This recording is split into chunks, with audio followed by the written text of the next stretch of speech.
nós teremos um discurso com o tema Como você pode sobreviver ao fim do mundo? Quem fará para nós esse discurso é o nosso irmão Otávio Morosetti.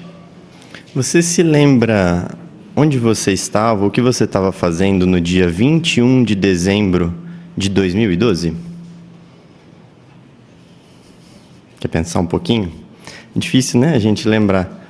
E talvez você não se lembre mesmo, porque não passou de um dia comum como tantos outros. Mas na época, lá em 2012, as pessoas estavam muito preocupadas. Acreditava-se, por causa de um calendário maia antigo, que aquele ia ser o último dia da humanidade. Muitas pessoas achavam isso, né?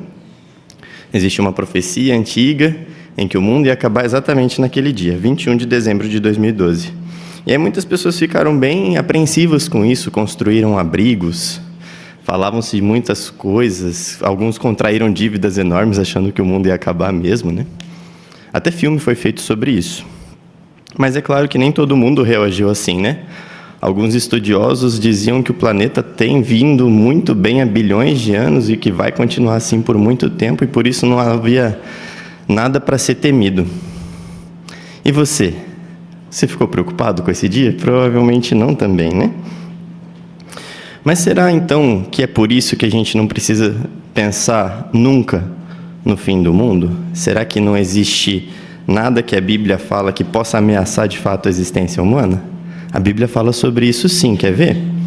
Por favor, abra sua Bíblia em Mateus no capítulo 24 e vamos ver o que Jesus disse aos discípulos dele. Mateus, o capítulo é o 24.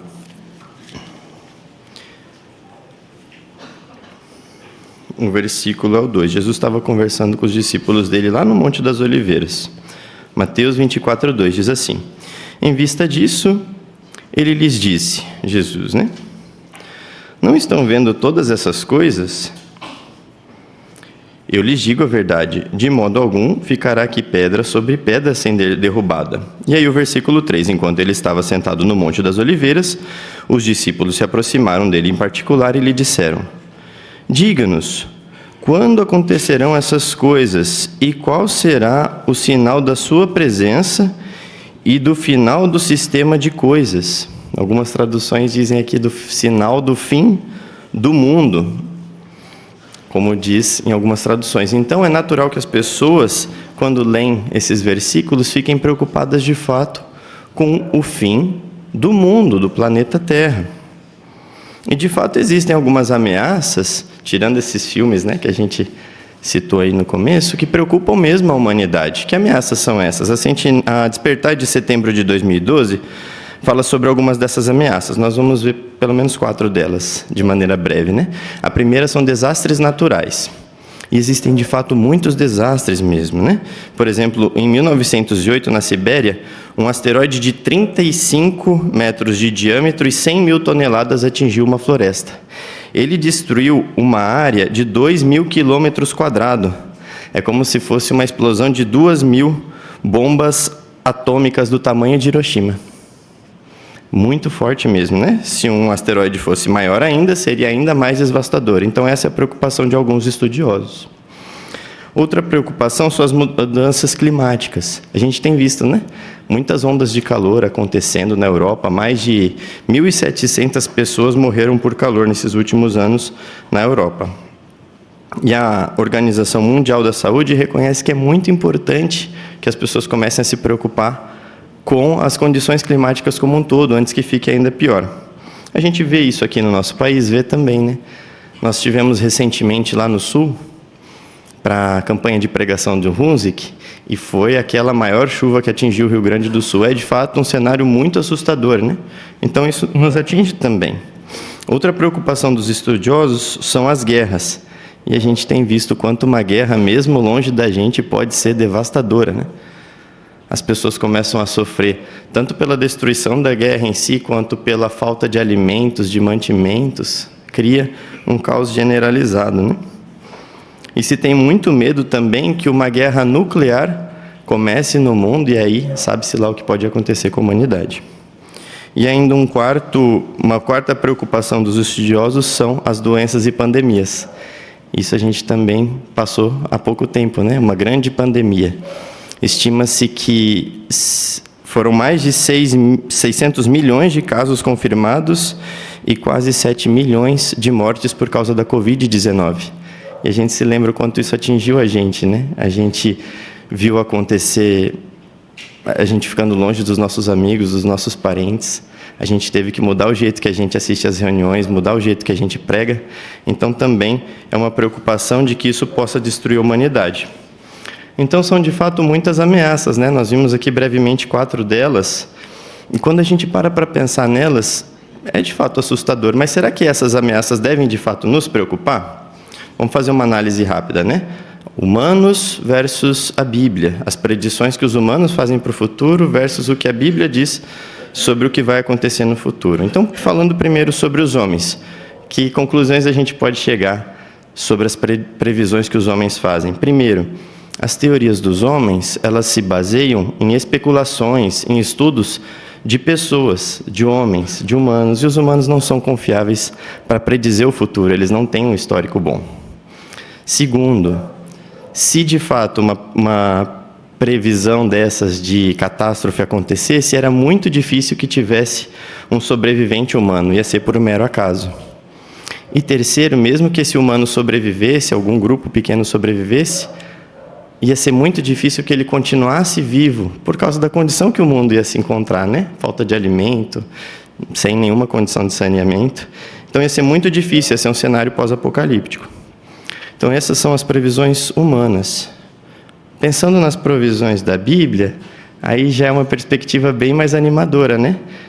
Ela é equilibrada, é esperançosa e também é confiável. Por quê? Porque nós confiamos totalmente na Bíblia. A gente confia que a Bíblia é a palavra de Deus. Você também confia, né? Porque você estudou e entende que dá para confiar na Bíblia. É a palavra de Deus, diferente das promessas que o homem faz. Então a gente não precisa viver com medo do fim do mundo, assim como a maioria da humanidade vive. A gente não tem esse medo, a gente vive feliz e tranquilo, porque confiamos nas promessas que a Bíblia traz para o futuro. Agora, que promessas são essas? A Bíblia promete que tem mesmo uma grande mudança para acontecer.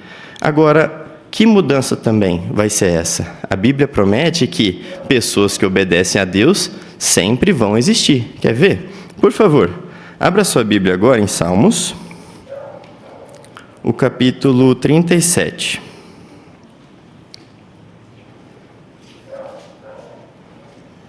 Salmos,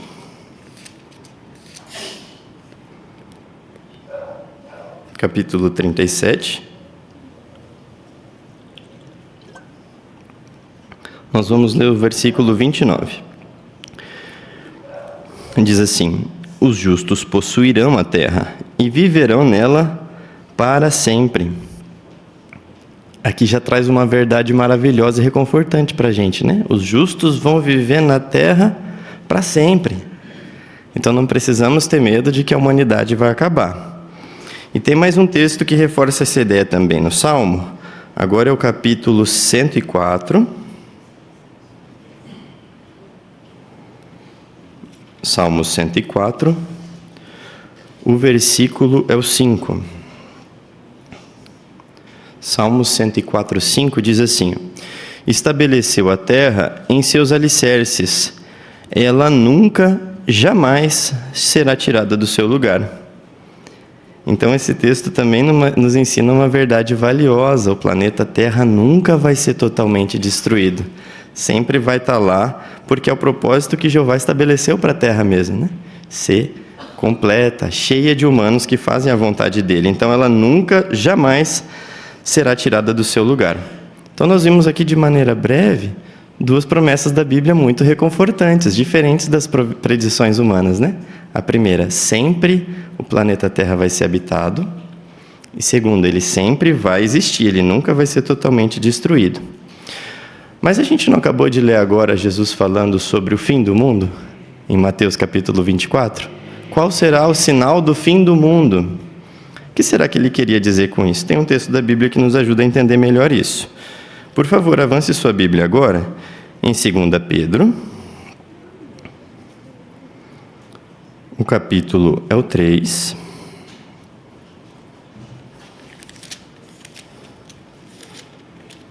Segunda de Pedro 3.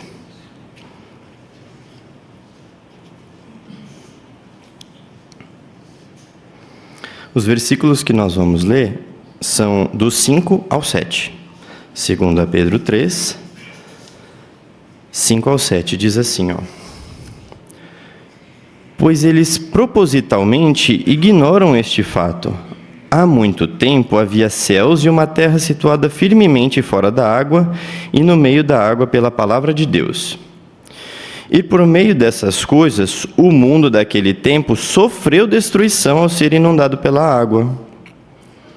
Mas pela mesma palavra, os céus e a terra que agora existem estão reservados para o fogo e estão sendo guardados até o dia do julgamento e da destruição, note agora, das pessoas ímpias. Então aqui falou que o mundo daquela época foi destruído, mas a terra não foi destruída. Quem foram destruídas foram as pessoas. E no final, aqui reforça essa ideia, né? Agora diz de maneira clara: destruição das pessoas ímpias. Então, assim como nos dias de Noé, Jeová vai destruir sim de novo. Mas não é o mundo como um todo, são as pessoas ímpias, as pessoas más que não fazem a vontade dele. Então Jeová vai destruir todo mundo que não respeita a Jeová como Deus, como Criador, como soberano sobre toda a terra, né?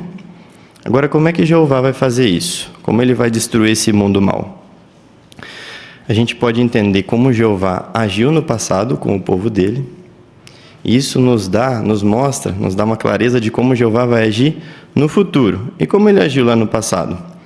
Uma das estratégias que Jeová usou no passado para defender o povo dele, para lutar contra os maus, foi fazer os maus lutarem entre si. Lá em 2 Crônicas, no capítulo 20, o relato diz que Jeová fez com que duas nações, os moabitas e os amonitas, lutassem contra um inimigo e depois eles lutaram contra si mesmos.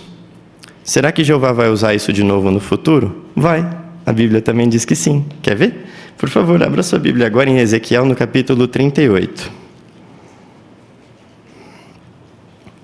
Ezequiel, o capítulo é o 38, e o versículo que nós vamos ler é o 21. Ezequiel 38, 21, que diz assim, ó. Vou convocar contra Gog uma espada em todas as minhas montanhas, diz o soberano Senhor Jeová. Aí note agora, ó. A espada de cada um será contra o seu próprio irmão. Então Jeová vai usar o poder dele para confundir os inimigos dele e fazer eles se destruírem, todos os que se opõem a Jeová. E uma outra tática que Jeová também usou no passado foram as forças da natureza, né? Os recursos naturais. Lá em Josué, no capítulo 10, a gente lê que Jeová usou pedras de granizo sobre os amorreus. E a gente leu esses dias também, né? no estudo do meio da semana, que Jeová também deixou o sol parado lá sobre Gibeão. Então Jeová usava os recursos naturais para lutar a favor do povo dele. Será que ele vai fazer isso no futuro? Vai também. Quer ver? Abra agora, por favor, a sua Bíblia em Jó, no capítulo 38 também.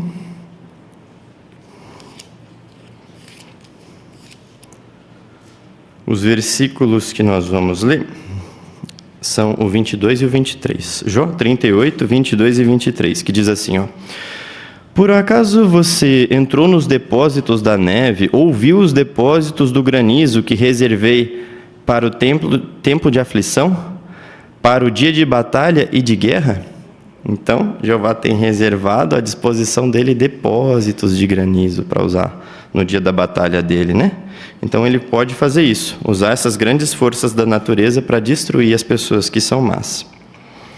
Então, a gente viu alguns meios que Jeová usou no passado e vai usar de novo no futuro. Mas quem será que vai liderar essa guerra contra os maus? A Bíblia também responde, quer ver? Por favor, agora abra sua Bíblia em 2 Tessalonicenses. 2 Tessalonicenses.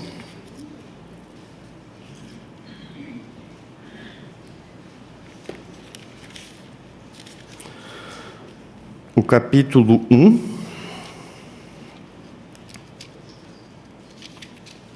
E os versículos são o 7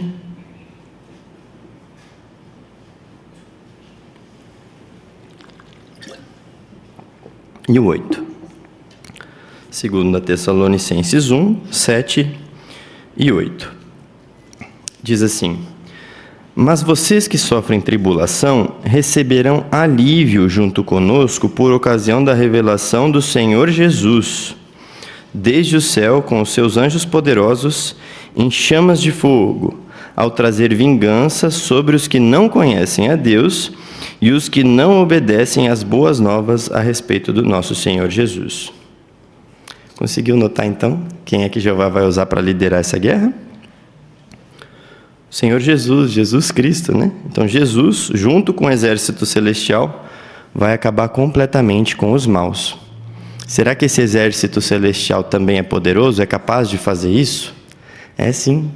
Se lembram do vídeo que a gente teve maravilhoso no congresso, que contou ali a história do rei Ezequias, né? Contra o exército dos assírios de Senaqueribe? Um anjo só, em apenas uma noite, foi capaz de matar 185 mil soldados assim, né? Num piscar de olhos.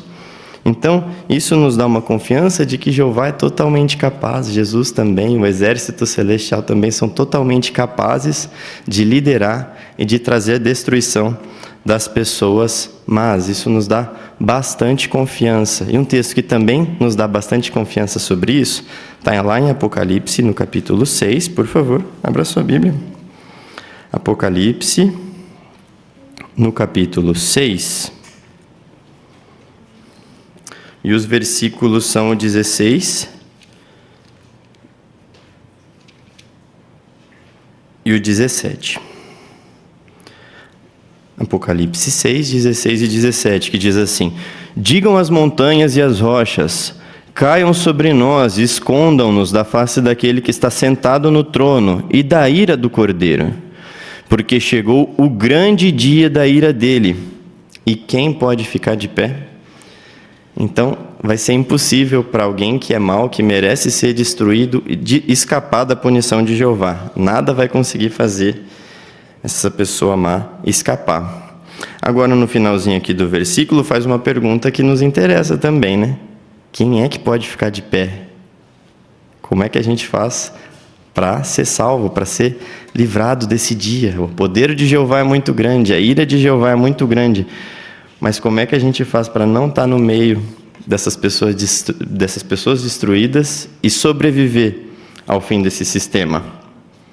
Bom, novamente, ver como Jeová agiu no passado vai nos mostrar como ele vai agir no futuro. E lá no passado já aconteceu isso, né? A gente leu lá em 2 Pedro. Jeová já agiu contra as pessoas más. Lá no dia de Noé, a maldade tinha tomado conta da terra.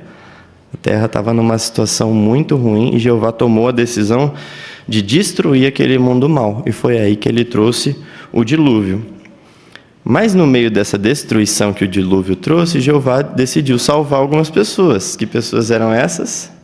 Noé e a família dele. Vamos ver por que ele fez isso? Por favor, abra sua Bíblia agora em Gênesis, no capítulo 6.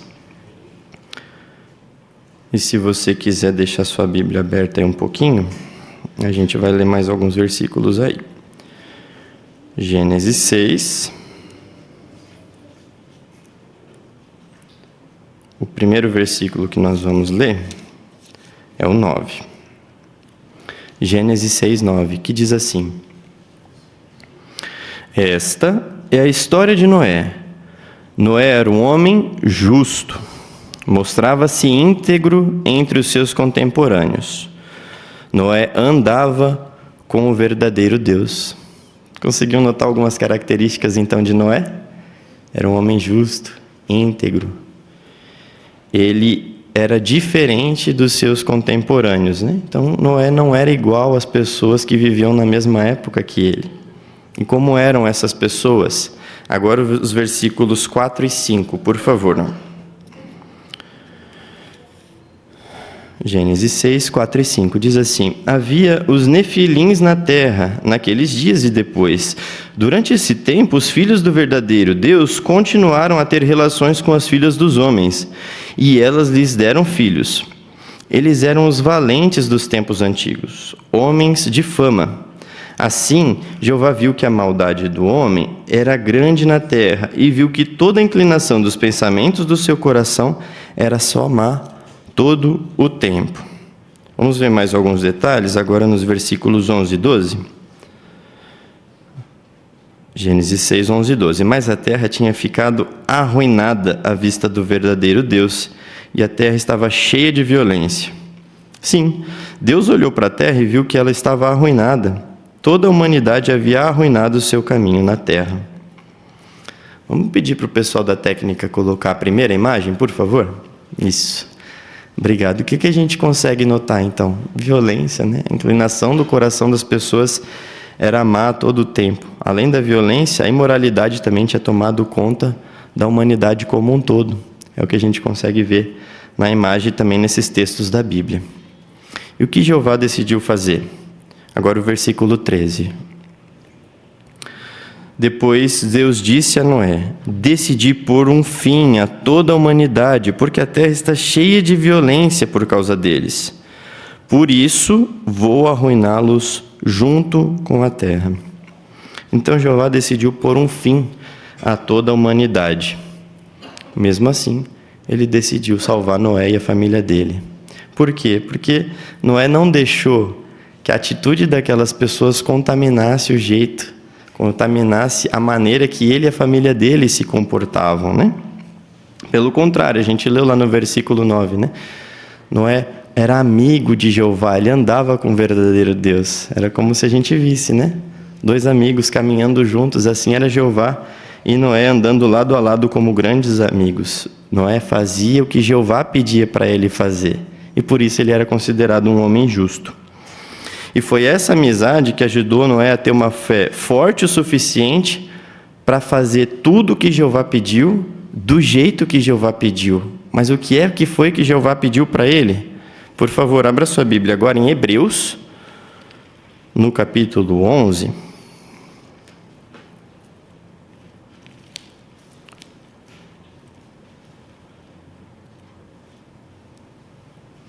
O versículo é o 7. Hebreus 11, 7. Diz assim: pela fé, Noé, depois de receber aviso divino de coisas ainda não vistas, então era algo que ele nunca tinha visto antes, mostrou temor de Deus e construiu uma arca para a salvação de sua família. E por meio dessa fé, ele condenou o mundo e se tornou herdeiro da justiça que resulta da fé. Vamos pedir então para a equipe técnica colocar a segunda imagem, por favor? Obrigado. Então a gente consegue ver, né? Noé construiu a arca que Jeová pediu para ele, do jeitinho que Jeová pediu para ele, né? Então a gente não consegue, nem passa pela nossa cabeça, imaginar Noé reclamando com Jeová: Jeová precisa disso tudo mesmo, passar impermeabilizante por dentro e por fora, ser tão grande assim. Não, né? Nem passa pela nossa cabeça. Noé tinha muita fé, então ele começou imediatamente naquele trabalho, envolveu toda a família dele naquele trabalho. Depois nós vamos falar mais um pouquinho sobre a família dele, né? Como Noé foi bem sucedido ao cuidar da família dele. Mas Noé foi obediente em tudo. Ele não fez do jeito dele, ele fez do jeito de Jeová, e exatamente o que Jeová pediu para ele. Então, o que a gente consegue aprender disso? Que a gente também precisa obedecer a Jeová em tudo que Jeová nos pede, do jeito que Jeová nos pede, e não ficar pensando que o fim do mundo ainda vai demorar muito tempo para chegar. Ou seja, ser diferente da atitude das pessoas à nossa volta, da humanidade. E qual é a atitude das pessoas à nossa volta hoje? A Bíblia responde também, quer ver? Por favor, abra sua Bíblia agora em 2 Pedro, no capítulo 3. 2 Pedro 3. Nós vamos ler os versículos 3 e 4.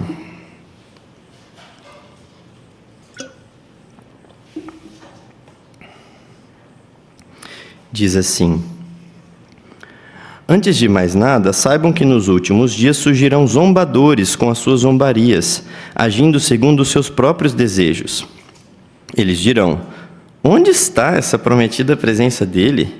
Ora, desde o tempo em que os nossos antepassados adormeceram na morte, todas as coisas continuam exatamente como eram, desde o princípio da criação. Então, o que a gente aprende desses versículos, né? Nós enfrentamos muita oposição, muita descrença, ceticismo das pessoas que estão à nossa volta, né? Então, é muito importante para nós não deixar que essa atitude nos influencie, continuar mantendo obediência a Jeová diariamente. E não importa por quanto tempo a gente já serve a Jeová. Isso pode ser um desafio para você, principalmente se a sua família não serve a Jeová junto com você.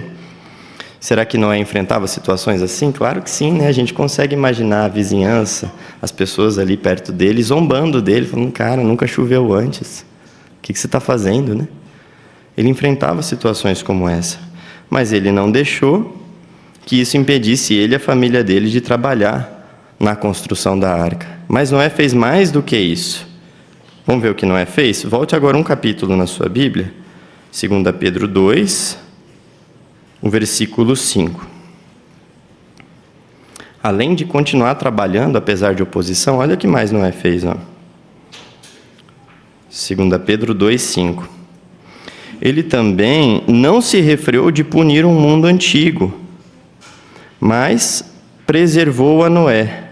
Note agora, pregador da justiça junto com mais 7, quando trouxe um dilúvio sobre o mundo de pessoas ímpias. Então Noé foi conhecido como pregador da justiça. Então, além de trabalhar na construção da arca, Noé pregava com coragem para aquelas pessoas e estava avisando elas que Jeová ia trazer a destruição em breve. E no finalzinho do versículo aqui a gente lê que Jeová preservou Noé junto com mais 7, ou seja, toda a família dele. Agora, como é que será que Noé conseguiu ajudar toda a família dele a também ser salva? Bom, a gente consegue pensar que Noé tinha uma rotina concentrada em assuntos espirituais, né? A gente consegue imaginar eles ali, depois de um dia de trabalho, se reunindo para orar a Jeová, para agradecer a Jeová por estar salvando eles, orientando eles a sobreviver àquela época tão difícil, né? E até mesmo em decisões pequenas e grandes, Noé confiava em Jeová. Lembra-se, quando a terra secou, eles ainda levaram 1 ano para poder descer da arca, mas eles não desconfiaram, não foram contra as orientações de Jeová. Eles esperaram a ordem de Jeová. Será que existe alguma lição aqui para a gente aprender? Tem sim, né? Principalmente para os chefes de família. Continue, não desista de ajudar a sua família a continuar obedecendo a Jeová. E uma excelente oportunidade para isso é a noite de adoração em família, né? Na adoração em família é que nós escutamos as necessidades da nossa família, os problemas que eles estão enfrentando, as alegrias que eles também experimentam no serviço a Jeová. Isso nos motiva, né? E um lembrete para um pai: ajude seu filho individualmente, né? Cada membro da família tem uma necessidade diferente, então dê um foco especial, personalizado a cada um deles. Isso faz toda a diferença, né? Ajuda eles a se lembrar da decisão que eles tomaram de servir a Jeová. E se a gente imitar a fé de Noé nesses aspectos, Jeová não vai abençoar só a nós mesmos, mas todos aqueles que a gente ama também. E agora, quando eles saíram da arca, quando Noé e a família dele saíram da arca, qual foi a sensação? Vamos ver a terceira imagem, por favor? Imagina a alegria que eles sentiram, né? Ver que eles conseguiram sobreviver à destruição daquele mundo mau, graças a Jeová e também graças a uma atitude positiva, obediente, fazer tudo que Jeová pediu do jeito que Jeová pediu. Eles andavam com Jeová, tinham uma relação achegada com ele. Mas como a gente sabe, não foi fácil, né? Foram décadas de trabalho, 40, 50 anos. Será que não chegou algum momento em que Noé poderia ter pensado assim: Jeová, eu estou cansado. Já faz anos que eu estou trabalhando nessa mesma coisa. E as pessoas continuam se opondo a nós, eu não aguento mais. Poderia ter chegado a um ponto assim, né? Mas será que foi isso? Não. A Bíblia não fala disso, né? A Bíblia fala que ele continuou e foi a fé dele que salvou a ele e toda a família dele, né? E no nosso caso hoje é muito similar. A gente está vivendo bem pertinho do final desse sistema de coisas. Está muito perto da época em que Jeová, Jesus e os anjos vão destruir esse mundo mau. Agora, pode ser que você está na verdade há um bom tempo e escuta isso há um bom tempo também, né? E talvez você pare e pense, puxa, faz tempo que eu escuto isso, faz tempo que eu espero esse fim do sistema, né? E realmente, a gente que está na verdade há mais tempo espera com ansiedade, né? Isso chegar. Mas isso não nega o fato de que a gente está se aproximando bastante. No congresso, alguns anos atrás, foi contada uma ilustração que ajuda a gente bastante a entender esse ponto. Imagina que tem um amigo seu chegando de viagem no aeroporto e você combina de ir buscar ele. Você chega no aeroporto e você sabe que se você estivesse ali na pista, né, você ia ver o avião chegando, ia ser muito fácil de identificar. Mas você não pode ir lá, né? A gente sabe que não pode. Então você fica ali no saguão, olhando para as telas, para ver sinais de que ele está chegando. O que as telas dizem? Primeiro ela diz que o avião decolou, depois talvez apareça no monitor que o voo está no horário programado, depois o avião pousou, depois dirigindo ao portão, depois está no portão. E aí você olha para aquela TV e você fica, está demorando demais, eu vou embora. Não, claro que não. O que você faz? Fica com ansiedade, né? Você não viu seu amigo ainda. Mas você vê os indícios, as telas, as mensagens mostram que está muito perto de você encontrar o seu amigo. E com os últimos dias acontece algo parecido. Por mais que a gente ainda não tenha visto ele acontecer, os indícios que a gente vê acontecendo nos mostram que a gente está, de fato, cada vez mais perto, está chegando, está ali na portinha. Então, falta muito pouco para isso acontecer. Que promessa maravilhosa, né? Não é a hora agora da gente desistir. Bom, o que a gente aprendeu de maneira rápida aqui para a gente recapitular nesse discurso? 3 pontos principais. A Bíblia fala do fim do mundo? Fala sim. Mas é da destruição das pessoas más. E os justos vão viver para sempre na terra. Por isso a gente não precisa ter medo das ameaças que a gente vê os estudiosos falando. Segundo ponto. Ver como Jeová agiu lá no passado nos dá confiança de que ele vai agir de novo no futuro e vai conseguir salvar os que são amigos dele, né? Ele vai fazer o mesmo que ele fez no passado por nós, se a gente estiver obedecendo a ele. E terceiro, não é hora agora da gente desanimar, a gente está cada vez mais perto de viver para sempre num mundo feliz. E vamos ler mais um texto junto para a gente finalizar esse discurso de maneira bem motivada e se esforçando bastante para agradar Jeová? Em 2 Pedro também, o capítulo 2, e o versículo é o 9. 2 Pedro 2,9 diz assim: Portanto, Jeová sabe livrar da provação os que têm devoção a Ele, mas reservar os injustos para serem destruídos no dia do julgamento. Então, notou? Jeová sabe livrar da provação os que têm devoção a Ele. Então, não é hora de desistir. Assim como Noé, vamos continuar, todos nós nos esforçando para continuar agradando a Jeová e fazer dele nosso amigo. E aí, assim como Noé sobreviveu no passado, nós também vamos sobreviver. Mas mais do que isso, a gente vai ter oportunidade também de viver para sempre. Nós agradecemos muito a Jeová por sempre nos dar tanto alimento em sentido espiritual. Agradecemos também ao irmão Otávio pela boa preparação, pelo excelente discurso que foi feito a nós. Agora nós daremos continuidade com a nossa reunião com o estudo da Bíblia por meio da revista Sentinela. E para tanto nós convidamos o irmão Brás. Sejam todos bem-vindos. Um grande prazer estarmos aqui juntos para mais um estudo da revista Sentinela. Seja bem-vindo, irmão, irmã, estudante, amigo que está nos visitando. Também aqueles que estão assistindo a nossa reunião remotamente, sejam bem-vindos também. E para nós iniciarmos essa reunião, prepararmos o nosso coração, nós gostaríamos de convidar os presentes, aqueles que puderem a ficarem em pé, para juntos nós entoarmos um cântico de louvor a Jeová. O cântico número 120. Seja humilde como Jesus, baseado em Mateus 11, 28 ao 30. Esse cântico vai falar muito sobre a importância da humildade, né, que nós iremos considerar no nosso estudo de hoje. Vamos cantar todos juntos.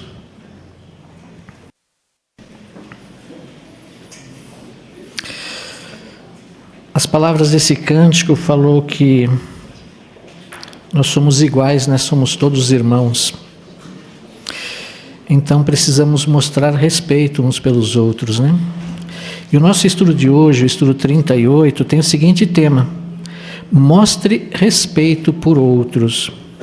O texto temático é Provérbios capítulo 22, versículo 1. Ser estimado ou respeitado é melhor do que prata e ouro. Qual o objetivo então desse estudo de hoje para nós? Como que esse estudo vai nos ajudar? Esse estudo vai nos ajudar ou vai nos ensinar por que precisamos mostrar respeito por outros e como podemos fazer isso mesmo quando é difícil. Então nós vamos ver algumas situações que nós precisamos mostrar respeito. Nós vamos considerar apenas 3 dessas situações aqui hoje. Por exemplo, mostrar respeito na família, mostrar respeito na congregação e também mostrar respeito com aquelas pessoas que não servem a Jeová. Por que muitas vezes pode ser difícil fazer isso? Mas por que nós precisamos fazer isso e como podemos fazer isso? O estudo de hoje vai nos ajudar nesse sentido. Então queremos contar com a participação dos irmãos. Temos certeza que os irmãos se prepararam muito bem, né? Fizeram suas pesquisas e agora queremos aqui ouvir essas pesquisas, o comentário que o irmão preparou. Fique à vontade para comentar, tá bom? Gostaríamos muito de ouvir o seu comentário aqui. E aqueles que estão conectados conosco também, fiquem à vontade para participar. Quem irá fazer a leitura para nós dos parágrafos hoje é o nosso irmão Elton Camargo. Vamos então ouvir inicialmente a leitura do parágrafo 1. Você gosta de ser respeitado? É claro que sim. O respeito é uma necessidade básica dos humanos. Quando alguém nos respeita, ficamos felizes e nos sentimos valorizados. É por isso que a Bíblia diz que ser estimado ou respeitado é melhor do que prata e ouro. Antes da pergunta, vamos abrir nossas Bíblias em Provérbios, capítulo 22, o versículo 1, que é o texto temático. Quem gostaria de ler para nós? Vamos pedir para o irmão Asahara.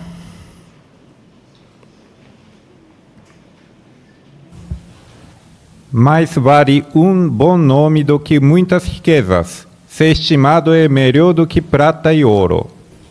Obrigado, irmão Asahara. Por que gostamos de ser respeitados? Irmã Ana Rosa?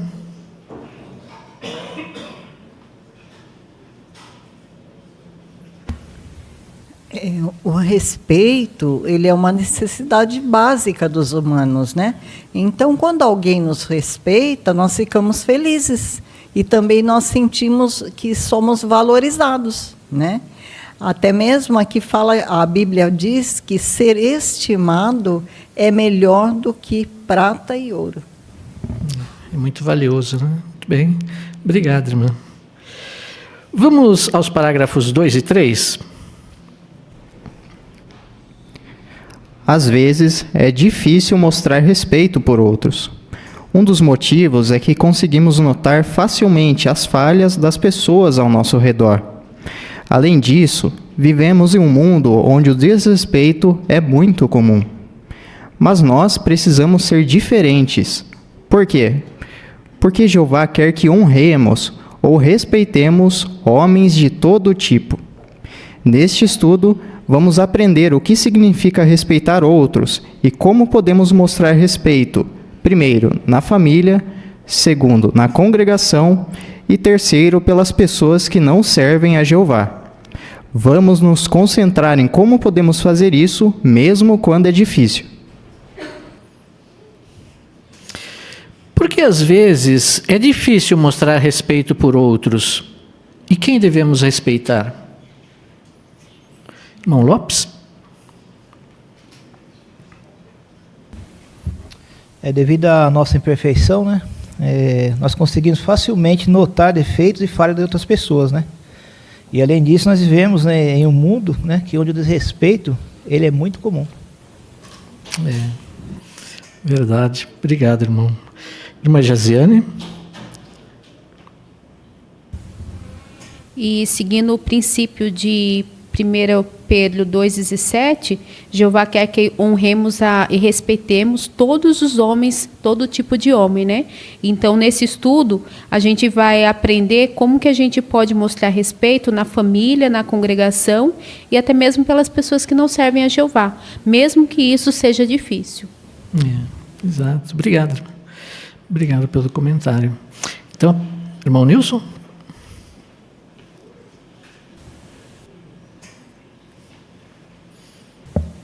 Também podemos incluir a nossa imperfeição. É fácil achar o defeito nos outros, né? Mas em nós. Então é preciso verificar isso, né? Levar em conta que Jeová quer que nós respeitemos, independente o quanto nos agrada ou não. Isso mesmo. Por isso que esse estudo vai nos ajudar nesse sentido, né, irmã Rose?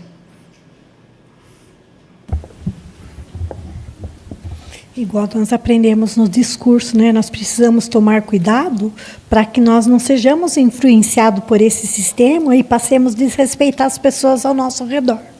Exatamente. É uma influência muito forte, né? Pode nos afetar, exatamente. Obrigado, irmã Rose. Então vamos ao primeiro subtópico. O que significa respeitar outros? Vamos ouvir a leitura do parágrafo 4. O que a palavra respeito significa? Respeitar tem a ver principalmente com o nosso ponto de vista sobre outros. Quando respeitamos uma pessoa, é porque no nosso ponto de vista ela merece a nossa atenção, talvez por causa de suas qualidades, de suas realizações ou da posição que ocupa. Em alguns idiomas, a palavra respeito está relacionada à palavra honra. Honra se refere ao modo como tratamos outros. Quando honramos uma pessoa, nós a tratamos com dignidade, de uma forma que a faça se sentir valorizada e estimada. E é claro que a verdadeira honra deve vir do coração. O que significa respeitar outros?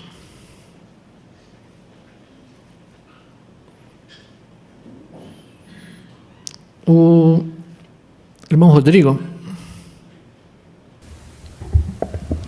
Então a gente viu aqui no parágrafo que envolve duas coisas, né? Primeiro e principalmente é o meu ponto de vista sobre outros. O que eu internamente, de coração, vejo e encaro aquela pessoa. Mas também está relacionado ao modo como tratamos. O externo, se eu trato com respeito, com dignidade, se eu dou honra. Né? Então, o respeito envolve essas duas coisas. O como encaro e como trato.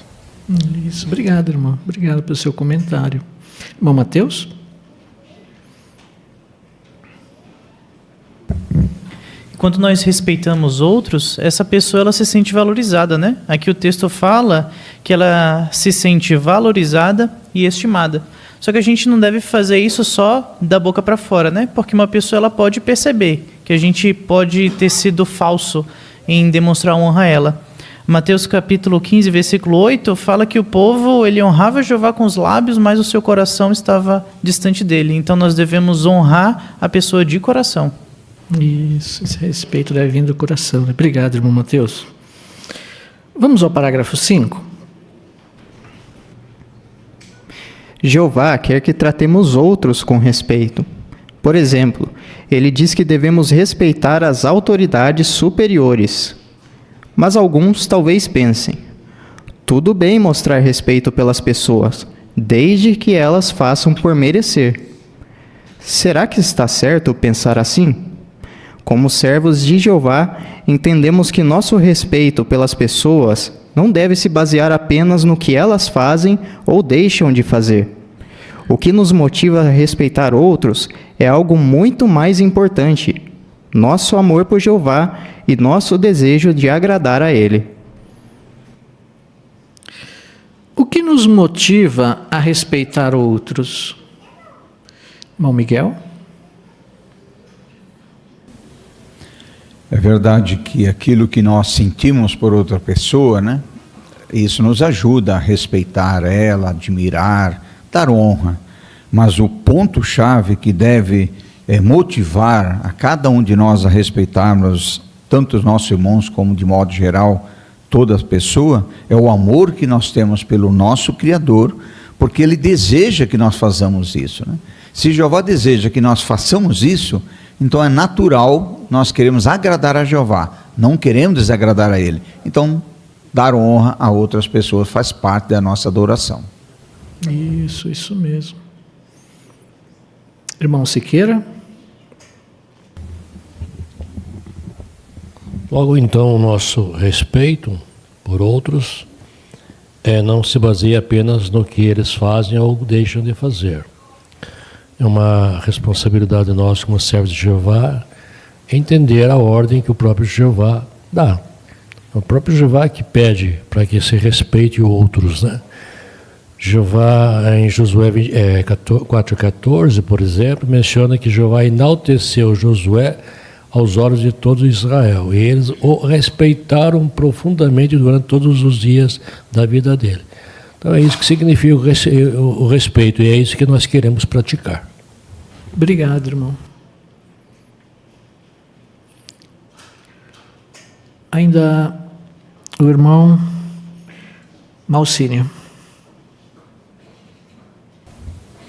Um exemplo em 1 de Pedro 3,15, que fala de fazer uma defesa perante quem reclama uma razão para a esperança. E às vezes deparamos com alguém que quando reclama uma razão, questiona, às vezes ele é crítico, pode até nos zombar, questionando nossas crenças. Mas ao fazer a defesa, mesmo ele mostrando respeito, em respeito a Jeová, como diz o versículo, fazemos com profundo respeito. Isso, exato. Obrigado, irmão. Irmã Rose?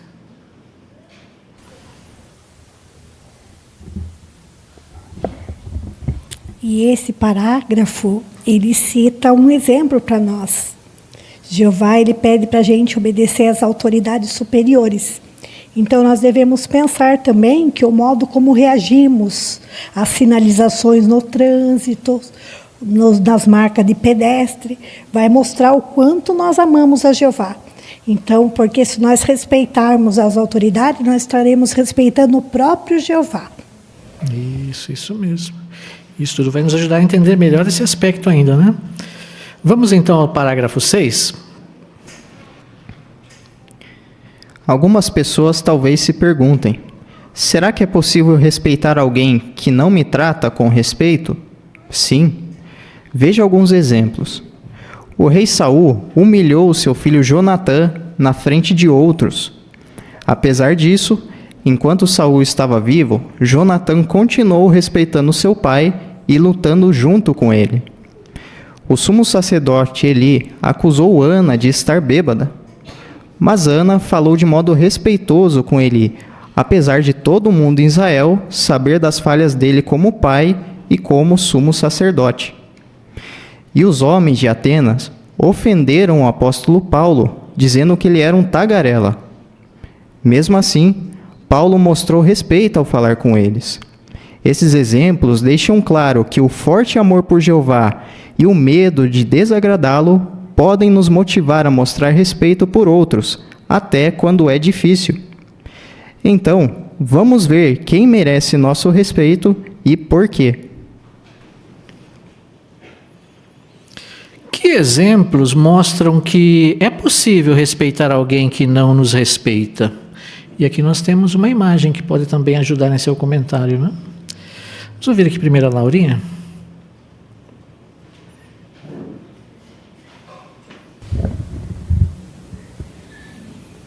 Principalmente o exemplo de Ana, bem interessante, né? Que ela falou de modo calma e bondoso com o sumo sacerdote. Obrigado, Laurinha. E ele foi meio duro com ela, né? Irmã Giovana? Em 1 Samuel 20, do 30 ao 34, nós vemos também o relato de Jonatã, como ele foi maltratado por seu pai por conta de Davi. Saul até mesmo tentou matar Jonatã,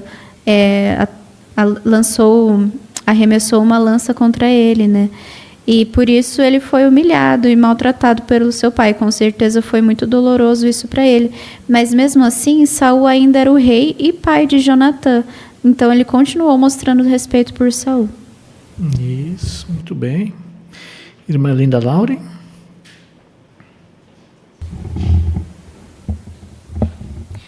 O os homens de Atena ofenderam o apóstolo Paulo, dizendo que ele era um tagarela. E mesmo assim, Paulo mostrou respeito ao falar com eles. Como vimos, né, ele fala, vejo com todas as coisas, né, merece mais temor às divindades do que a outros.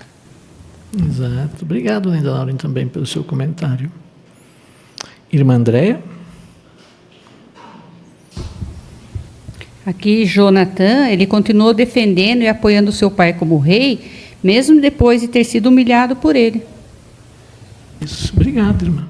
Então, o que todos esses exemplos nos ensinam? O que nós aprendemos? O que nos ajuda a entender? A irmã esposa do Malcínio. Que independente da posição de uma pessoa, da autoridade, da influência dela, até que alguns acham que ela não mereça respeito, nós vamos respeitar, porque o nosso objetivo é agradar a Jeová. Isso, exatamente. Esse é o nosso objetivo, né? Irmão Rodrigo?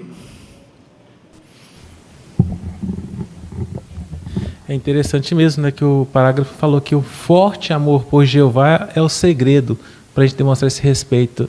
E só ressaltando que esse amor não é o mero sentimentalismo, aquela paixão que a gente tem por Jeová, não. É o amor verdadeiro, o amor agape, amor por princípios. Então a gente sempre vai achar um princípio que vai nos motivar e nos convencer que aquela pessoa ela deve ser respeitada. Isso, exatamente. Obrigado, irmão. Quem gostaria de comentar para nós essa imagem? Que essa imagem nos ajuda a entender. Irmão Paulo? Nessa imagem, vemos Jonatã lutando ao lado de seu pai, mesmo depois de Saul ter desrespeitado. Essa atitude de continuar lutando ao lado de seu pai mostra que o respeito de Jonatã não dependia de se outros haviam o respeitado. Por isso, assim como Jonatã respeitou seu pai sem que ele tenha feito o mesmo por ele, nós também devemos respeitar outros. Isso mesmo. Ele poderia ficar lá atrás, né? Poderia estar no exército lutando lá, mas lá atrás, mas ele ficou na frente de Saul, né? Defendendo o seu pai, né? Então ele mostrou muito respeito por seu pai, né? Então nós vemos essa lição. Então nós vamos a partir de agora ver 3 situações em que nós precisamos mostrar respeito. Por que é difícil?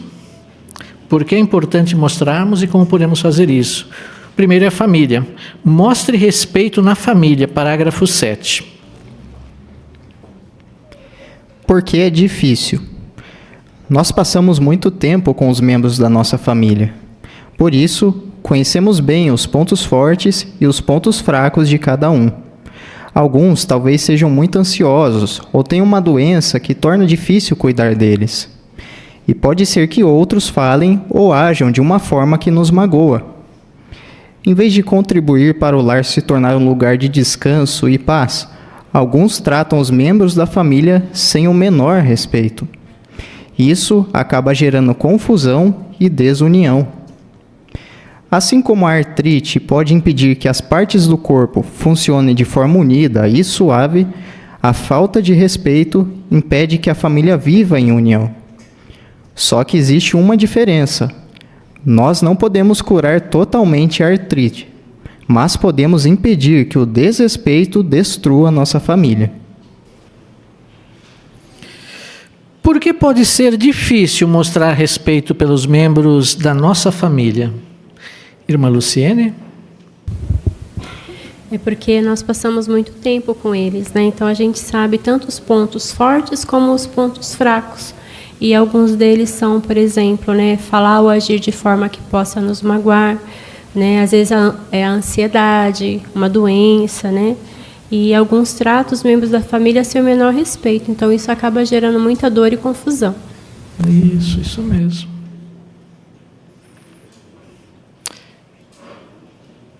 Irmã Simone?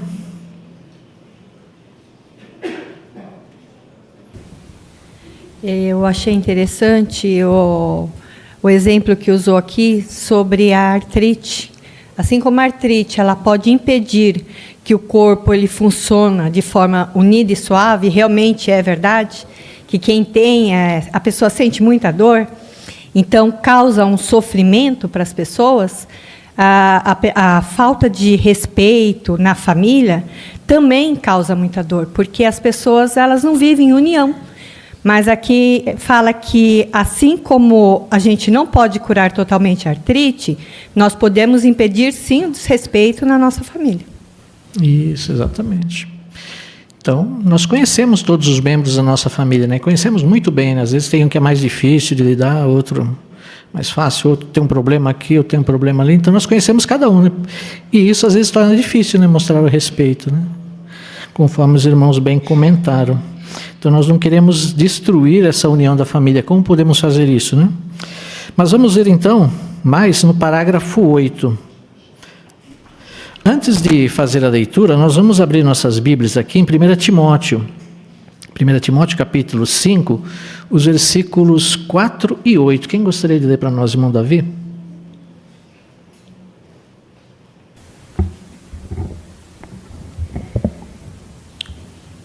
Timóteo 5:4. Mas se alguma viúva tiver filhos ou netos, que esses aprendam primeiro a praticar a devoção a Deus na sua própria família e a pagar a seus pais e avós o que lhes é devido, pois isso é agradável à vista de Deus. Versículo 8. Certamente, se alguém não provê o necessário para os seus, e especialmente para os membros de sua família, renega a fé e é pior do que alguém sem fé. Obrigado, irmão Davi. Vamos ouvir a leitura do parágrafo 8. Na sua primeira carta a Timóteo, Paulo falou sobre como devemos honrar nossos familiares, cuidando das necessidades deles. Mas não fazemos isso só por obrigação. Paulo explicou que o principal motivo para respeitarmos nossos parentes deve ser nossa devoção a Deus. Ou seja, respeitamos os membros da nossa família porque isso é parte da adoração que prestamos a Jeová. Como assim? Foi Jeová que criou a família. Então, quando respeitamos nossos familiares, estamos na verdade dando honra ao Criador da família, Jeová. Esse é um forte motivo para tratarmos os membros da nossa família com respeito. Por que é importante mostrar respeito pelos membros da família? Irmã Lerce? Primeiramente, porque Jeová que criou a família. E quando nós respeitamos os nossos parentes, nós estamos dando a nossa devoção a Deus. Isso faz parte da nossa adoração que prestamos a Jeová. E nós fazemos isso, cuidamos, respeitamos, não por obrigação, mas de coração. Assim, nós estamos dando honra a Jeová, que é o Criador da família. Isso. Obrigado, irmã. Irmão Lucas? Interessante nessa linha de raciocínio, né, o apóstolo Paulo, ali no versículo 8, diz que quem não age dessa maneira, respeitando sua família, tratando bem os membros da sua família, ele renega a fé e é pior do que alguém sem fé. Então, olha que situação difícil, né? Então, devemos tomar muito cuidado, conforme mostrou o parágrafo anterior, que dentro da família é muito fácil muitas vezes isso acontecer, que você conhece as falhas, convive com aquela pessoa, então muitas vezes leva você a falar uma coisa que vem até mesmo magoar aquela pessoa. Mas devemos medir nossas palavras, porque nós sabemos que muitas vezes um segundo de insensatez, podemos até mesmo criar um problema grande dentro da família ou até mesmo uma inimizade dentro da família. Obrigado, irmão Lucas, pelo seu comentário também. Então, queremos mostrar respeito na família, conforme nós aprendemos aqui, porque Jeová criou a família, né, uma instituição sagrada. Muito bem. Vamos ao parágrafo 9. Como mostrar respeito? O marido que honra a esposa mostra que a valoriza quando estão sozinhos e quando estão com outras pessoas. Ele jamais bate nela, nem a humilha ou a faz se sentir sem valor. Um marido chamado Ariel, que mora na Argentina, conta: por causa de um problema de saúde, às vezes minha esposa diz coisas que me ofendem.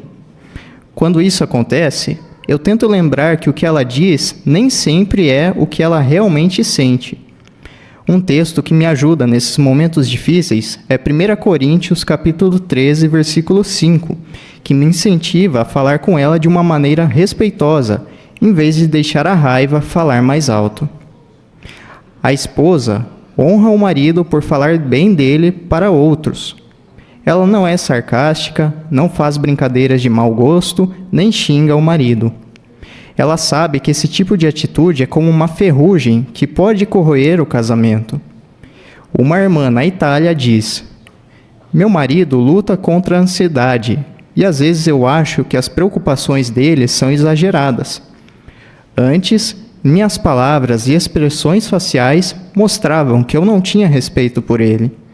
Mas eu percebi que quanto mais convivo com pessoas respeitosas, mais sinto vontade de respeitar meu marido. Como marido e esposa podem mostrar respeito um pelo outro? E aqui nós temos uma imagem também que o irmão pode usar em seu comentário. Irmã Aparecida? O marido mostra respeito valorizando a esposa em público e no dia a dia, tratando-a com carinho, como orienta 1 Pedro 3,7. Ele controla suas reações e evita humilhar ou ferir. Lembrando, como diz 1 Coríntios 3,5, que o amor não guarda ressentimento. A esposa mostra respeito falando bem do marido, evitando o sarcasmo e palavras que corroem o casamento, como alerta Provérbios 14:1. Quando ambos se esforçam, até desafios como doença ou ansiedade não apagam a respeito mútuo. Obrigado, irmã Aparecida. Obrigado pelo seu comentário. Ricardinho?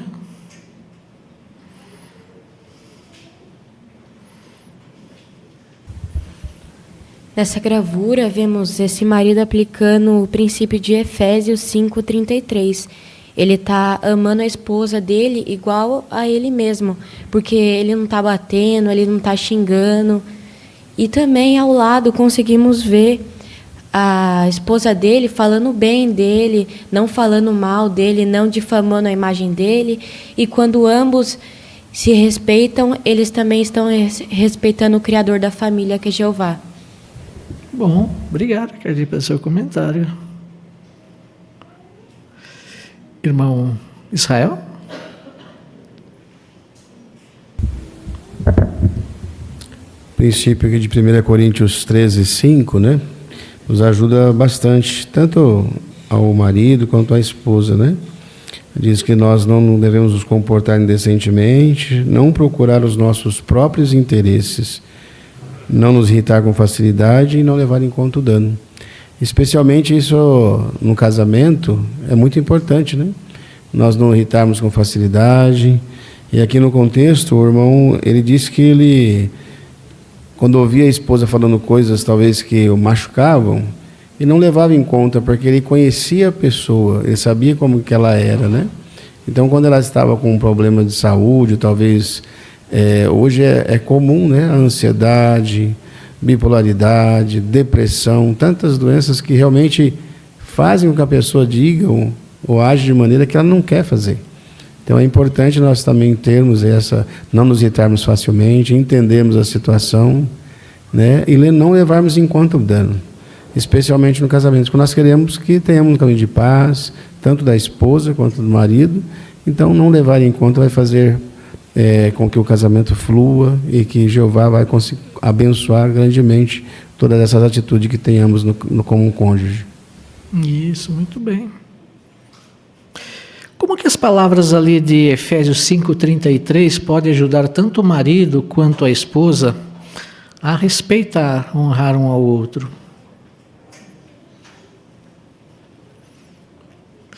Irmão Caio?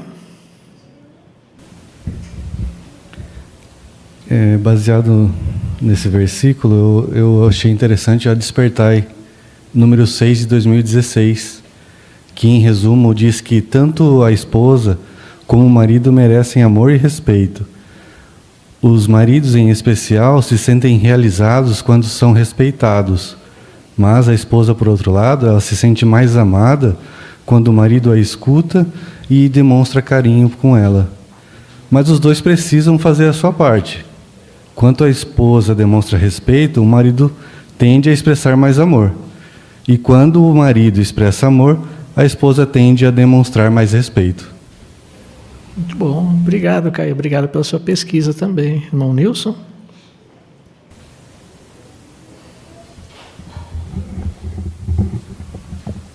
Eu me lembro de um discurso que é realizado em uma das escolas teocráticas, o irmão Stephen Lett menciona, falando sobre sarcasmo.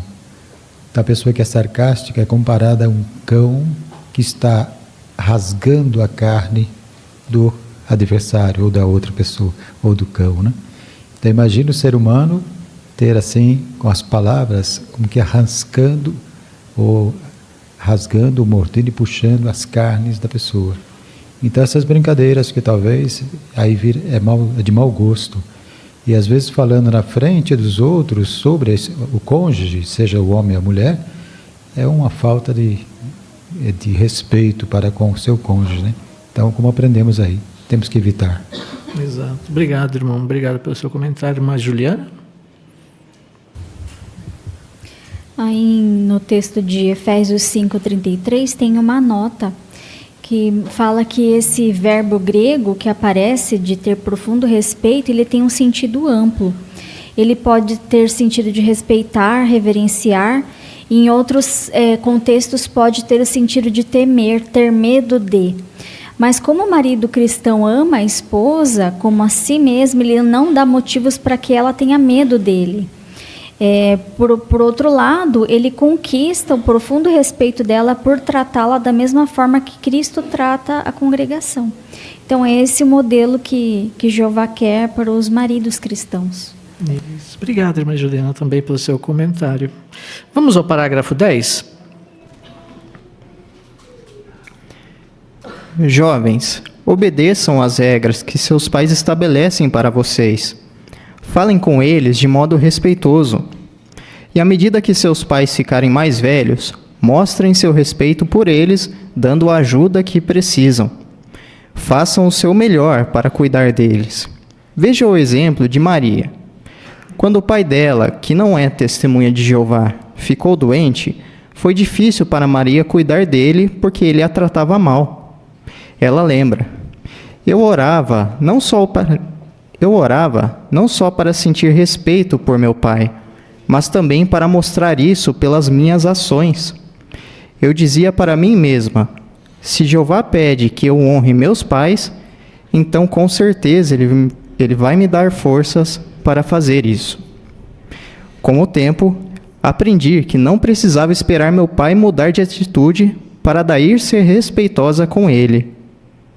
Quando honramos os membros da nossa família, apesar das falhas deles, mostramos respeito por Jeová, o Criador da família.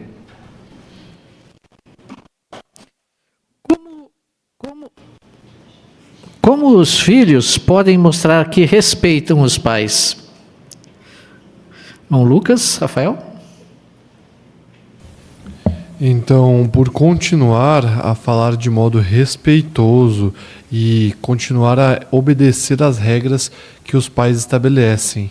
E à medida que os pais vão ficando mais velhos, que é a medida natural da vida, deve continuar se mostrando respeito e dando a ajuda que eles precisarem, tendo em vista que com o passar dos anos é normal que às vezes tarefas simples se tornem mais complicadas. Então cabe ao jovem cristão, né, honrar seu pai e sua mãe por continuar a tratá-los com respeito. E o parágrafo destacou que, independente deles serem testemunhas de Jeová ou não, deve-se ter o mesmo profundo respeito por eles. Isso, muito bem. Gael? Sim. Obrigado, Gael. Obrigado pelo seu comentário. Irmã Silvana?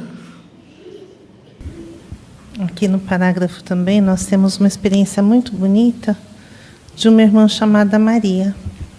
E, segundo o que ela diz, ela teve dificuldades em cuidar do pai dela, porque quando ela era mais jovem, ele tratava ela muito mal. Então, o que ela fazia? Ela orava para Jeová, pedindo para Jeová não só ela sentir respeito pelo pai, mas também por mostrar isso em ações. E ela tinha certeza que se Jeová pede para honrar os pais, ele também ia dar forças para ela fazer isso, né? E aí ela conta que com o tempo ela aprendeu que não precisava esperar que o seu pai mudasse de atitude para ser respeitosa com ele. Ou seja, a oração teve efeito. Exato. Obrigado, irmã Silvana.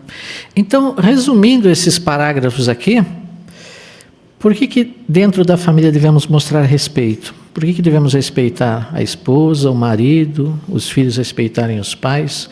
Por quê? Bom, Renato? O que nos ajuda a ter esse respeito na família é nos lembrar que, quando nós mostramos respeito por nossa família, apesar deles serem imperfeitos, nós mostramos respeito por Jeová, o nosso Deus, Ele que é o originador da família. Isso, exatamente. Acima de tudo, por Jeová. Obrigado, irmão Renato. Agora nós vamos passar para outro subtítulo. Mostre respeito na congregação, parágrafo 11. Porque é difícil. Os irmãos fazem o máximo para colocar em prática o que a Bíblia diz. Mesmo assim, alguns talvez nos tratem mal, nos irritem ou nos julguem de modo injusto. Quando o irmão faz algo que nos dá uma razão para a queixa, pode ser difícil continuar tratando esse irmão com respeito, mas o que pode nos ajudar? Por que pode ser difícil tratar os irmãos com respeito? Irmã Vanessa? Porque alguns talvez nos tratem mal, nos irritem ou nos julguem de modo injusto. E aí, quando isso acontece, nos dá uma razão para a queixa. E aí fica difícil continuar tratando esse irmão com respeito.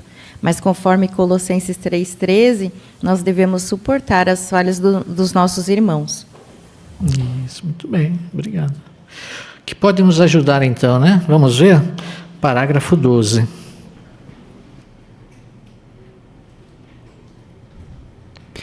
Por que mostrar respeito? Na sua segunda carta, Pedro disse que algumas pessoas na congregação estavam falando de modo desrespeitoso dos gloriosos, ou seja, dos anciãos. Os anjos fiéis estavam vendo toda aquela situação. Como eles reagiram? Por respeito a Jeová, eles não falaram nada desrespeitoso contra elas. Isso é muito interessante. Os anjos perfeitos se recusaram a falar de modo crítico contra aquelas pessoas arrogantes. Em vez disso, eles o deixaram que Jeová julgasse o assunto. Esses anjos nos ensinam uma lição. Se não devemos tratar com desrespeito nem mesmo aqueles que se opõem a Jeová, então jamais queremos ser desrespeitosos com nossos irmãos que amam a Jeová. Pelo contrário, queremos tomar a iniciativa em honrá-los. Fazendo isso, mostramos que respeitamos a Jeová. Antes da pergunta, vamos abrir nossas Bíblias aqui em 2 Pedro, capítulo 2, versículos 9 ao 12. 2 Pedro 2, 9 ao 12. Irmão Takeshi?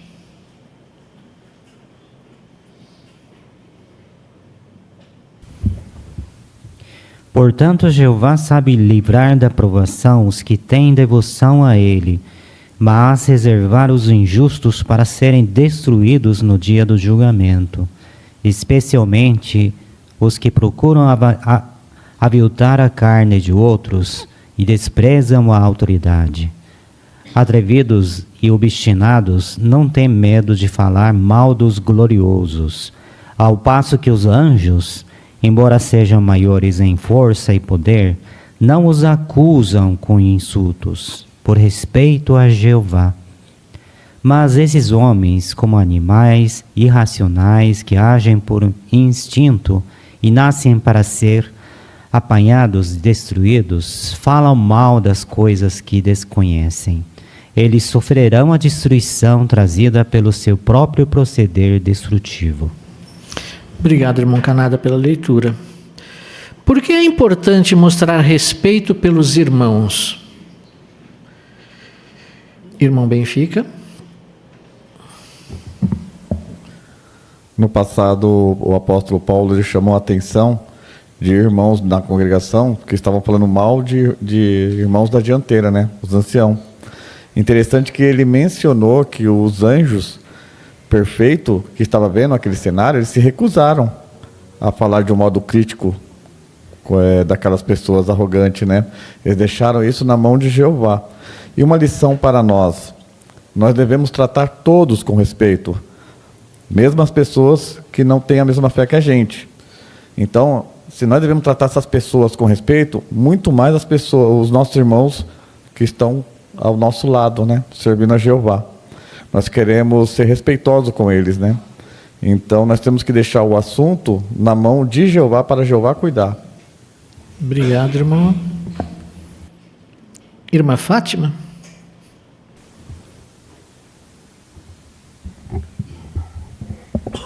Em Romanos 14, de 10 a 12, fala que quem julga é Jeová, né? Faz até a pergunta: por que você julga seu irmão? Então, nós não temos esse direito. Jeová não nos deu esse direito. O juiz supremo é Jeová. Então, é Ele que vai julgar. Então, nós temos que ter sempre em mente que os próprios anjos não fizeram isso. Então, nós, pessoas imperfeitas, que estamos sujeitos a também errar, não devemos jamais julgar nossos irmãos. Isso, muito bem. Irmão Isaías? Romanos 12:10 ainda nos incentiva a tomar iniciativa para honrar nossos irmãos, né? A nota mostra que isso significa ir antes, ou se refere a um forte desejo de honrar outros. Então é isso que nós devemos fazer, né? Não esperar algum momento para fazer isso, mas tomar iniciativa. Sempre queremos honrar nossos irmãos e respeitá-los. Isso, muito bem. Irmão Peterson?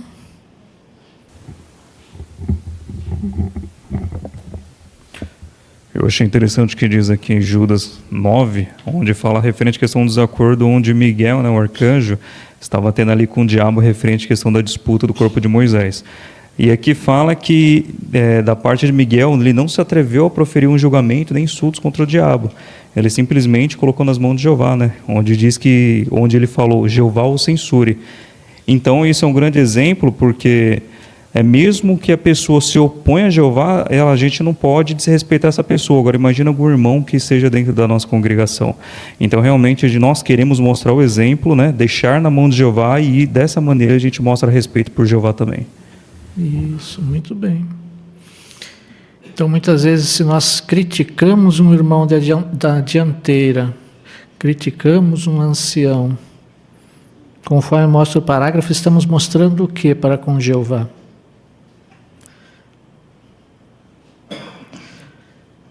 Irmão Sahara?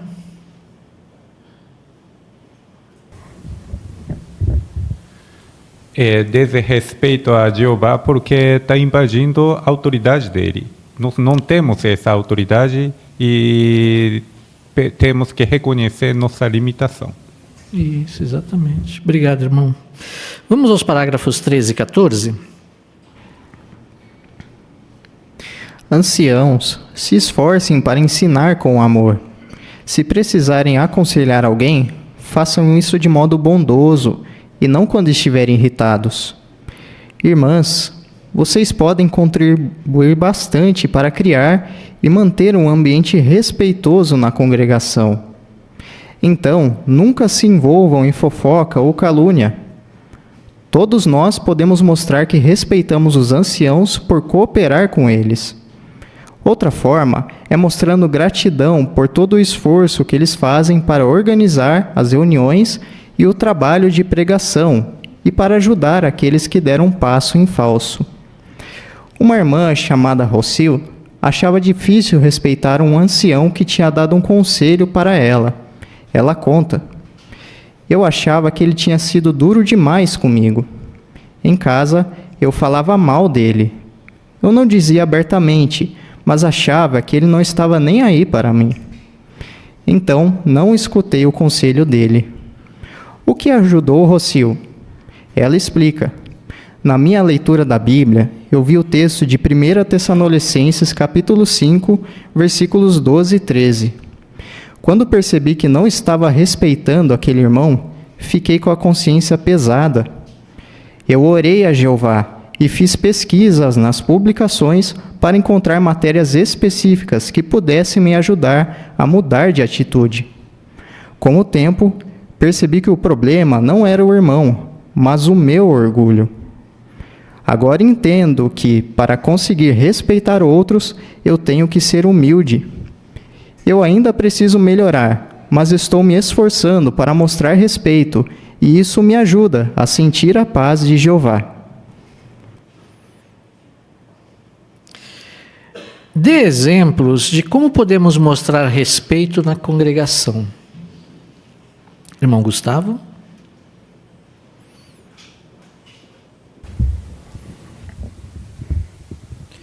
Sobre os anciãos, eles precisam se esforçar para ensinar com amor. E sempre que precisarem aconselhar alguém, fazer isso de um modo bondoso, amoroso, e não em um momento onde estiverem irritados. Muito bem. Irmão Davi?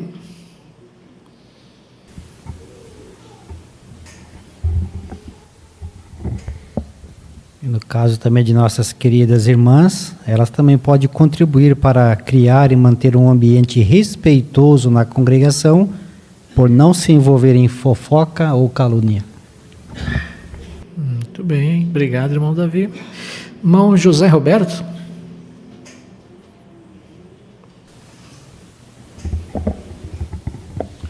De maneira geral, todos nós podemos mostrar respeito por todos, principalmente pelos anciãos, né? Por cooperar com eles, e outra forma de mostrarmos gratidão por todo o esforço que os anciãos fazem para organizar as reuniões, o trabalho de pregação, é por ajudar aqueles que... É por ajudar, se pôr à disposição e ajudando assim a todos na congregação. Muito bem, obrigado. Agora, pensando nas palavras ali de 1 Tessalonicenses 5, 12 e 13, que a irmã citou, quem gostaria de comentar para nós essa imagem? Que essa imagem nos ensina? Irmã Evanúzia?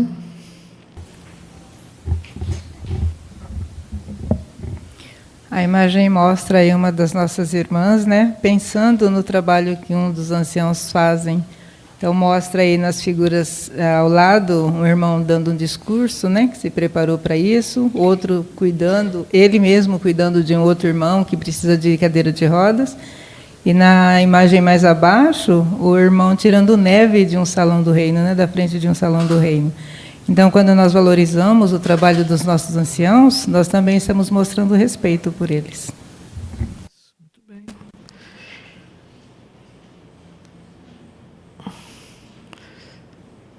Irmã Silvana?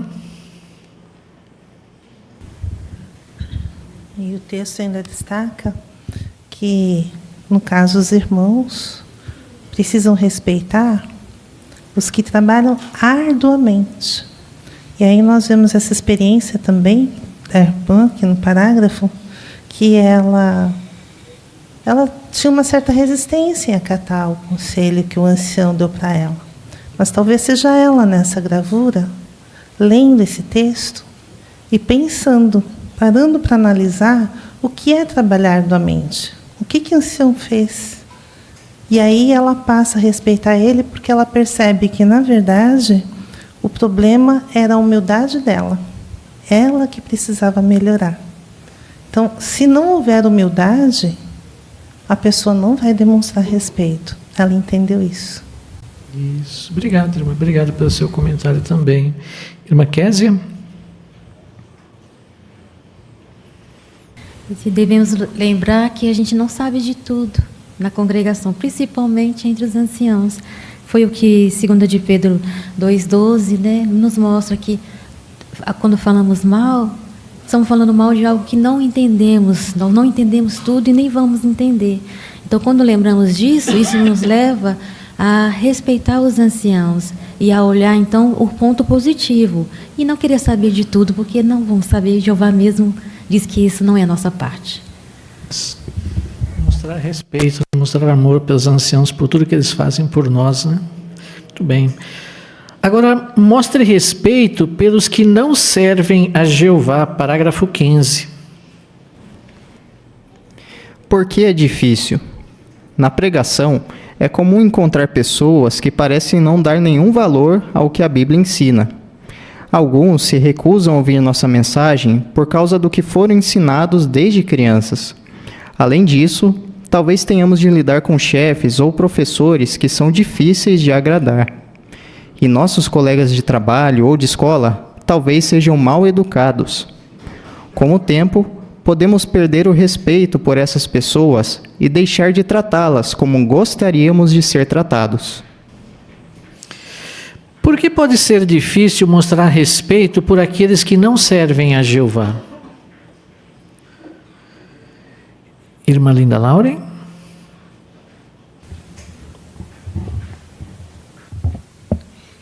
Talvez alguns de nós temos chefes ou professores que são difíceis de agradar. E nossos colegas de trabalho ou de escola talvez sejam mal educados. E com o tempo a gente pode perder o respeito e tratar eles de forma como a gente não gostaria de ser tratado. É, isso mesmo. Irmã Suzana? E na pregação também é comum a gente encontrar pessoas que parecem não dar nenhum valor ao que a Bíblia ensina, né? Mas Efésios 4,18 nos mostra que elas estão mentalmente em escuridão e estão apartadas da vida que pertence a Jeová. Então, por causa da ignorância delas e por causa da insensibilidade do coração, elas estão assim. Então, por isso, por essa maneira, a gente deve mostrar um respeito por elas. Isso, muito bem. Obrigado, irmã. Vamos ao parágrafo 16.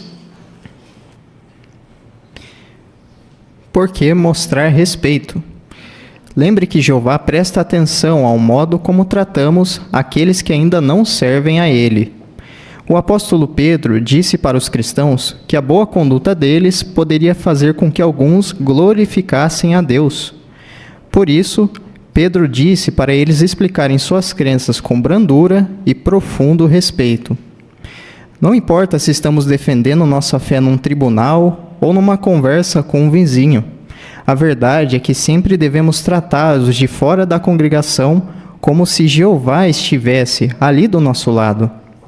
Afinal, Jeová está vendo e ouvindo tudo o que dizemos e como dizemos. Esse é um motivo muito forte para tratarmos com respeito os que não fazem parte da congregação. Antes da pergunta, nós vamos abrir nossas Bíblias na primeira carta de Pedro, capítulo 2, versículo 12, e o capítulo 3, o versículo 15. 2, 12 e 3, 15. Irmã Michele? Mantenham uma boa conduta entre as pessoas das nações, para que, quando os acusarem de ser malfeitores, elas sejam testemunhas oculares das boas obras de vocês, e, em resultado disso, glorifiquem a Deus no dia da sua inspeção. 3,15. Mas santifiquem o Cristo como o Senhor no seu coração, sempre prontos para fazer uma defesa perante todo aquele que lhes exigir uma razão para a esperança que vocês têm, fazendo isso, porém, com brandura e profundo respeito. Obrigado, irmã Michele, pela leitura. Por que é importante mostrar respeito por aqueles que ainda não servem a Jeová? Irmã Mara?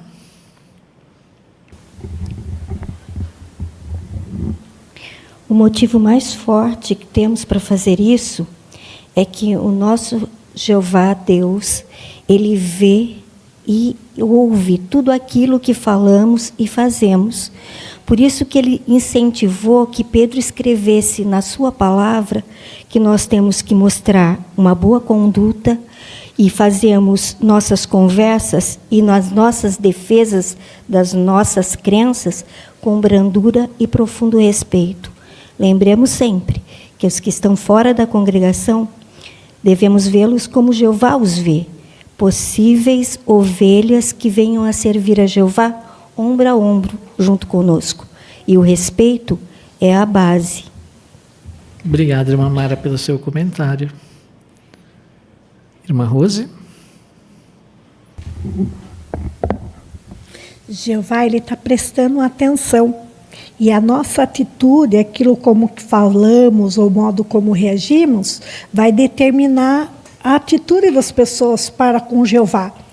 Então, elas podem falar bem de Jeová ou mal, pelas nossas atitudes. Então, nós devemos lembrar sempre que Jeová está nos observando. E isso vai glorificar o nome dele. Obrigado, irmã Rose. Vamos ouvir o irmão Jacó, que está conectado conosco aqui.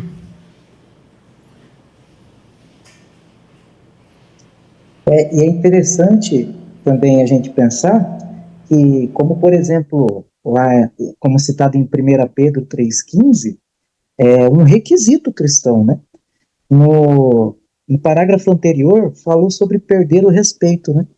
E as pessoas do mundo têm isso como válido por conta de algumas circunstâncias, né? Eles podem deixar de respeitar uma pessoa por conta de algum comportamento, e não é o que 1 Pedro 3,15 diz, né? Diz principalmente aqui com pessoas que não servem a Jeová, às vezes têm conduta que para as pessoas de fora seria válida perder o respeito, mas nós não, porque é um requisito cristão. Obrigado, irmão Jacó. Vamos ao parágrafo 17. Como mostrar respeito? Na pregação, nunca queremos dar a impressão de que nos achamos melhores do que aqueles que têm pouco ou nenhum conhecimento da Bíblia. Em vez disso, queremos ver as pessoas como preciosas para Deus e superiores a nós. Se alguém ofender você por causa de suas crenças, resista à tentação de revidar. Nunca fale algo só para parecer esperto, mas que talvez ofenda as pessoas. Se disser algo que não devia, peça desculpas imediatamente. E no seu ambiente de trabalho, como você pode mostrar respeito? Seja um bom trabalhador e tente ver as qualidades tanto dos seus colegas como dos seus chefes. Se for honesto e trabalhador, pode ser que você consiga agradar as pessoas ou pode ser que não. Mas você com certeza vai agradar a Deus. Como podemos mostrar respeito por aqueles que não servem a Jeová? Irmão Danilo? Na pregação, a gente pode mostrar respeito por ser humilde e ter tato. A gente não quer dar a impressão que a gente é melhor ou que a gente sabe mais do que a pessoa. Na verdade, a gente deve fazer igual Filipenses 2:3 fala e considerar as pessoas superior a gente. E no dia a dia, tanto seja na escola ou no ambiente do trabalho, a gente vai querer sempre ver as qualidades dos nossos colegas ou dos nossos chefes. Então, sendo honesto e respeitando as pessoas, a gente vai conseguir agradar a elas e também a gente vai conseguir agradar a Jeová. Muito bem, obrigado. Irmão Vanderlei? Já se foi a época de nós batermos na casa do morador e talvez ficáramos discutindo com ele. Me lembro lá que na década de 90, às vezes os irmãos saíam da casa do morador e diziam, essa aí já é um cabrito, vai ser destruída, não tem mais tempo. Já foi essa época. Agora nós devemos demonstrar amor pelas pessoas. Devemos tratá-las como Jeová trata. São pessoas preciosas para Jeová. Tem até uma frase no parágrafo que diz, se nós falarmos algo que não devia, peça desculpas imediatamente. Porque lá na frente talvez essa pessoa esteja aqui conosco e é o que Jeová realmente deseja. Isso mesmo. Muito bom. Obrigado. Vamos ao parágrafo 18. Neste estudo, vimos bons motivos para ter e mostrar respeito por outros. Aprendemos que, quando agimos assim na família, nós honramos o Criador dela, Jeová. Da mesma forma, quando somos respeitosos com os irmãos e irmãs na congregação, honramos o nosso Pai Celestial. E quando mostramos respeito por aqueles que não servem a Jeová, deixamos as portas abertas para que um dia eles glorifiquem ou honrem nosso grandioso Deus. Mesmo que algumas pessoas não nos tratem com o mesmo respeito que damos a elas, vale a pena mostrar essa qualidade. Por quê? Porque Jeová vai nos abençoar. Ele promete: honrarei os que me honrarem.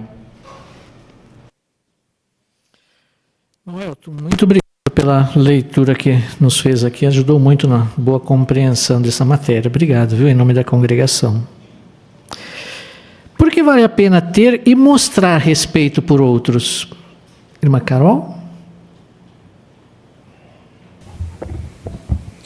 Nós estaremos honrando a Jeová quando nós respeitamos nossos irmãos e nossas irmãs.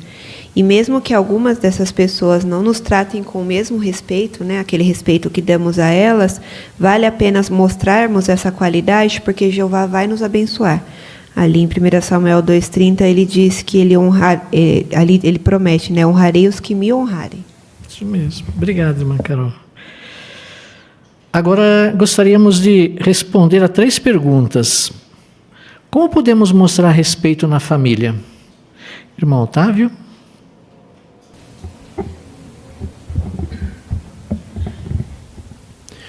Marido e esposa nunca devem agir com grosseria ou humilhar um ao outro, mas sim elogiar o cônjuge sempre que possível. Já os filhos devem honrar os seus pais, por obedecer, falar de um modo respeitoso e cuidar das necessidades deles quando ficarem mais velhos. Obrigado, Otávio. Como podemos mostrar respeito na congregação? Laurinha?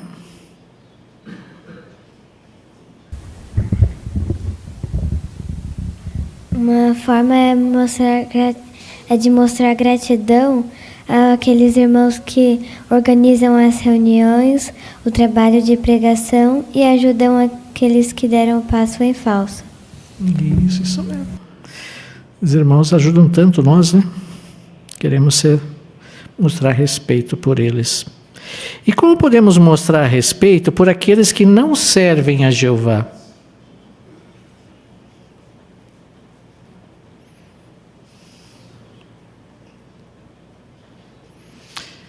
A irmã que nos visita.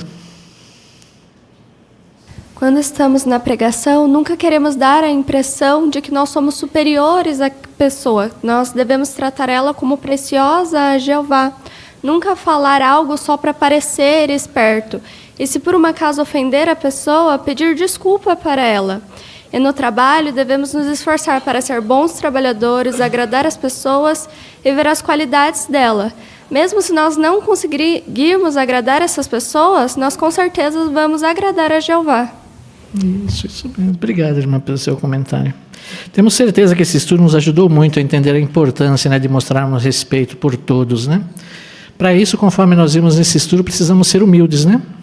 Precisamos mostrar humildade, porque muitas vezes a pessoa vai nos desrespeitar, vai fazer algo que vai nos magoar, vai nos ofender, mas nós queremos respeitar, mesmo que talvez fale algo que nos magoe. Por quê? Porque isso vai agradar a Jeová, né?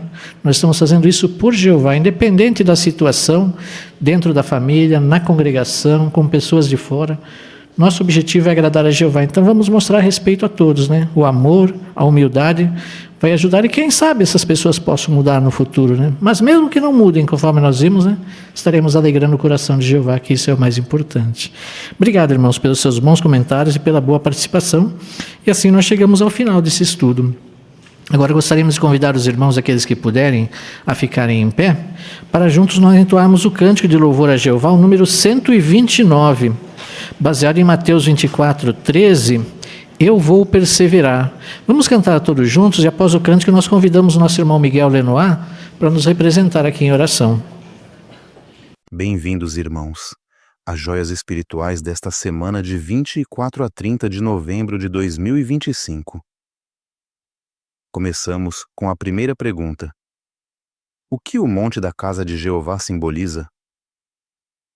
Esses versículos mostram que o monte da casa de Jeová representa a adoração pura, elevada e centralizada em Jeová. Ele não se refere mais a um monte literal, nem a um templo físico em Jerusalém, pois esse templo foi destruído e agora existe um arranjo espiritual de adoração. De acordo com Hebreus 8, 2 e 9, 2 a 10, esse monte simboliza o sistema espiritual que Jeová estabeleceu por meio de Jesus Cristo, a base para que as pessoas possam se aproximar de Deus em adoração verdadeira. Portanto, o monte da casa de Jeová representa a adoração pura que é elevada acima de todas as outras formas de adoração neste mundo, e aqueles que sobem a esse monte são os que se unem espiritualmente para servir a Jeová em unidade, independentemente de onde vivem. Próximas pergunta. Que joias espirituais você encontrou na leitura da Bíblia desta semana? Isaías Tunudus. Este versículo mostra o quanto Jeová age como um pai amoroso. Ele criou e cuidou do seu povo com carinho, mas mesmo assim eles se rebelaram. Isso me faz pensar em como a gratidão é importante.